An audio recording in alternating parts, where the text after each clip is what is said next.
একটা স্বপ্ন শুরু হয়েছিল আজ থেকে প্রায় 130 বছর আগে। হিমালয়ের বুক চিরে প্রবল নদীর গর্জন উপেক্ষা করে কাশ্মীরের সঙ্গে সারা ভারতবর্ষকে এক সুতোয় বাঁধার স্বপ্ন। আজ সেই স্বপ্ন বাস্তব হয়েছে ইস্পাতের এক বিস্ময়ে, যার নাম চেনাব রেল সেতু। নমস্কার, ওয়েলকাম টু বং ন্যারেটর। আপনি যদি বাংলা ভাষায় নানান ধরনের কাহিনী শুনতে পছন্দ করেন, তাহলে আমাদের এই নতুন চ্যানেলটিকে এখনই সাবস্ক্রাইব করে নিন আর হয়ে যান আমাদের পরিবারের সদস্য। সময়টা তখন 1890 সালের কাশ্মীর। রাজা প্রতাপ সিংহ ব্রিটিশ ইঞ্জিনিয়ারদের বললেন কাশ্মীরে রেল আনতে হবে। সেই সময় রিয়াসির পাহাড় আর চেনাব নদী ছিল অতিক্রম করার জন্য অনুপায় এক দৈত্য। ব্রিটিশরা জরিপ করলো, পরিকল্পনা করলো, কিন্তু বাস্তবায়ন স্বাধীনতার আগেই সব স্বপ্ন স্থবির হয়ে গেল। 1947 সালে দেশভাগের সময় জম্মু থেকে সিয়ালকোট রেলপথটি চলে গেল পাকিস্তানের অধীনে। কাশ্মীর বিচ্ছিন্ন হয়ে পড়ল। তারপর দীর্ঘদিন এই পার্বত্য ভূখণ্ডে আর রেল আসেনি, তবুও স্বপ্ন ঠিকই বেঁচে ছিল।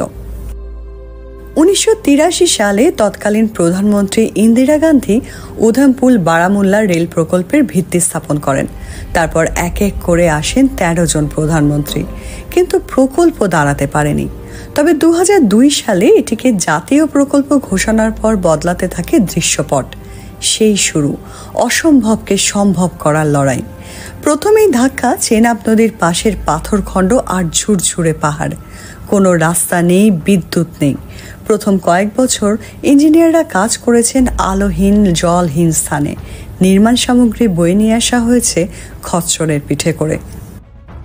কানে বারবার বেজে উঠছিল চেনাব নদীর গর্জন। এ যেন ছিল এক মৃত্যুর সুর। এই নদীর উপর 359 মিটার উচ্চতায় সেতু বানানো মানে এক আকাশচুম্বী স্বপ্নের ইঞ্জিনিয়ারিং। এখানে বাতাস চলে ঘন্টায় 266 কিলোমিটার বেগে। ভূকম্পের রিক্টার স্কেলে 8 মাত্রা সহ্য করার ক্ষমতা থাকতে হবে সেতুটির। তবু কেউ থামেনি। 20 বছরেরও বেশি সময় ধরে গড়ে উঠেছে এক ইস্পাতের বিস্ময়।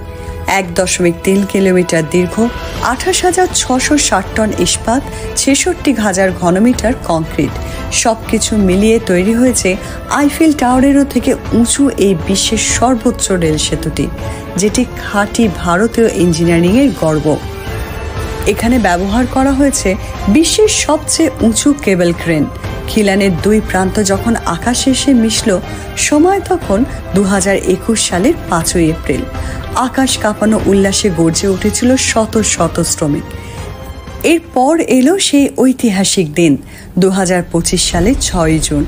ইতিহাসের পাতায় সোনালী অক্ষরে লেখা হলো এক নতুন অধ্যায়। প্রধানমন্ত্রী নরেন্দ্র সিং মোদী চেনাব সেতুর উপর জাতীয় পতাকা উত্তোলন করলেন। সেই মুহূর্তে কাশ্মীর প্রথমবারের মতো সরাসরি রেলপথে ভারতের মূল ভূখণ্ডের সাথে সংযুক্ত হলো। বন্দে ভারত ট্রেন চেনাব সেতু পার করে কাশ্মীরে প্রবেশ করল। রক্ত, ঘাম আর ভালোবাসার এক বিশাল যাত্রার সফল সমাপ্তি ঘটল। এই রেলপথটি এখন শুধু কাশ্মীরের জন্য যোগাযোগ নয়, এটি তাদের জীবিকা। আপেল, বাদাম, জাফরান এখন দ্রুত পৌঁছাবে ভারতের প্রতিটি শহরে।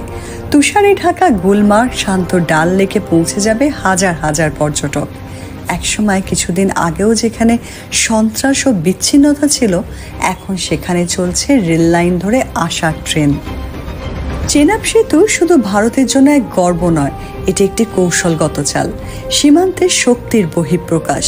কাশ্মীরের কাছাকাছি সেনা মোতায়েন, রসদের ট্রেন, দ্রুত চলাচল, সব কিছুর পিছনে এখন এই রেলপথটি। চেনাব সেতু যেন কাশ্মীরের আকাশে এক ইস্পাতের পাখি, যার ডানায় লেখা আমরা ভয় পাই না। চেনাব সেতু শুধুমাত্র একটি নির্মাণ নয়, এটি একটি বিশ্বাস, একটি বন্ধন, এটি একটি ভালোবাসার সেতু বন্ধন। একজন ভারতবাসী হিসেবে আপনিও যদি গর্ববোধ করেন ভারতবর্ষের এই অসাধারণ প্রকল্পটি নিয়ে, তাহলে ভিডিওটি অবশ্যই শেয়ার করুন আর কমেন্টে লিখুন চেনাব আমাদের গর্ব। আর বাংলা ভাষায় এরকম নানান ধরনের কাহিনীগুলি শুনতে আমাদের এই চ্যানেলটিকে এখনই সাবস্ক্রাইব করে নিন। জয় হিন্দ।